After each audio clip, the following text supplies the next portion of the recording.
When your child is struggling to put on their jacket or put a puzzle piece in place, our instinct as parents is usually to jump in and help. I get it. Watching your little one struggle can be so hard. But what if I told you that the right amount of struggle is actually the secret ingredient to your child's development?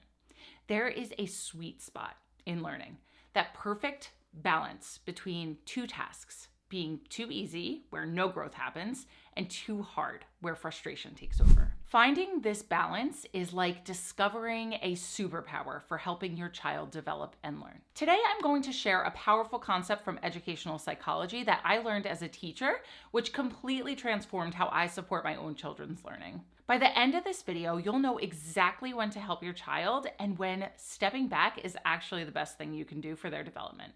Let's talk about what psychologists call the zone of proximal development, or ZPD. This term was identified by psychologist Lev Vygotsky, and you can think of it in simple terms as the sweet spot for learning.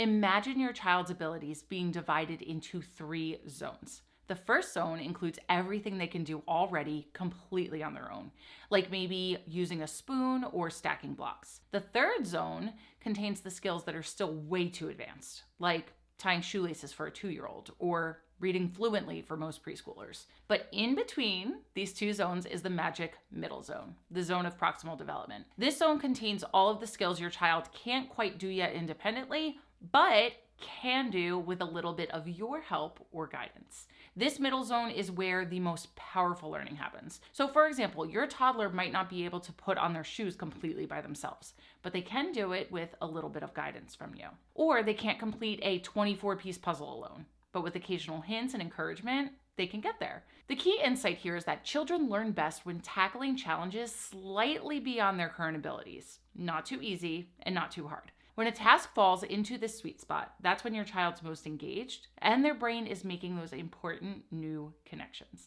As parents of toddlers and preschoolers, understanding this zone helps us to recognize those perfect learning opportunities that happen throughout our everyday routines. So how do we help our children succeed in this zone of optimal challenge? This is where something called scaffolding comes in. If you've ever seen a building under construction, you know that scaffolding is the temporary structure that supports workers while they build. In parenting, scaffolding works the same way. Scaffolding means providing just enough support to help your child accomplish something they couldn't do alone, and then gradually removing that support as they become more capable. So the key word here is temporary. Just like construction, scaffolding comes down when the building can stand on its own.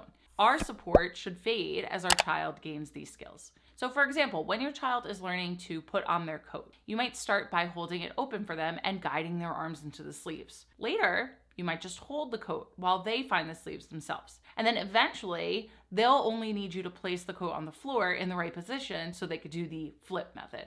Each step provides less and less support as their ability grows. The difference between effective scaffolding and just doing things for your child is that scaffolding always aims toward independence.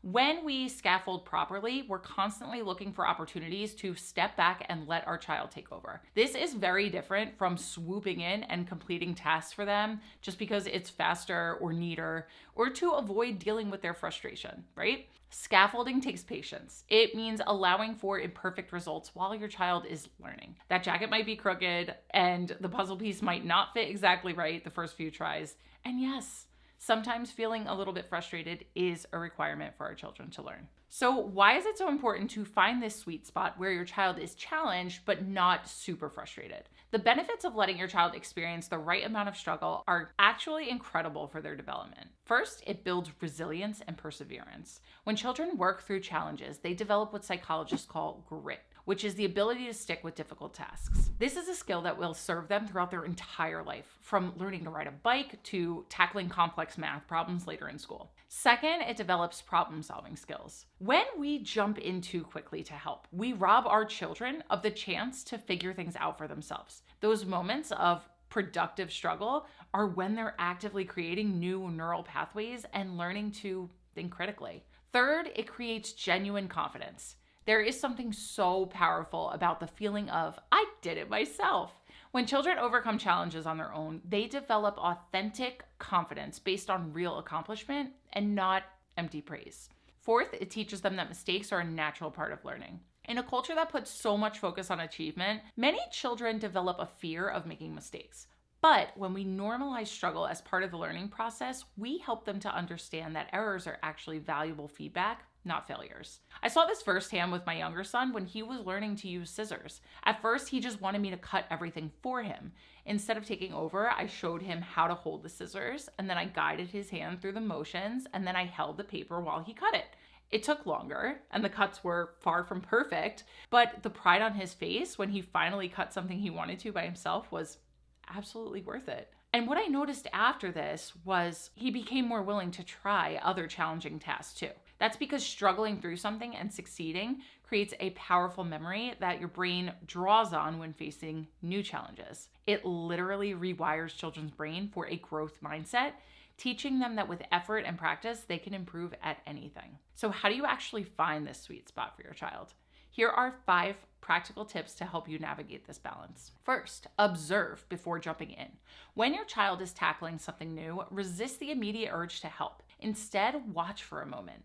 What can they actually do on their own? You might be surprised by what they can do when you give them a little space. Second, learn to recognize the difference between productive struggle and genuine frustration. Productive struggle looks like concentration, trying different approaches, talking themselves through the task, or even a little bit of whining. Frustration looks like giving up, throwing things, or completely melting down. The sweet spot lies between boredom and frustration. Third, start small and build up gradually. If a task seems overwhelming, break it down into smaller steps. Maybe your child can't dress themselves completely, but they could pull up their pants once you've helped them get their legs in. Be sure to celebrate these partial successes too. Fourth, use the least help approach. Ask yourself, what is the minimum support I can provide that will help them move forward? Maybe it's a verbal hint, a demonstration they can copy, or physically guiding their hands through a motion once. The goal is to provide just enough help to keep them in that learning zone without taking over the task. Finally, focus on praising effort rather than results. Say things like, "You kept trying even when it was hard," or "I noticed you figured out a different way to solve that problem."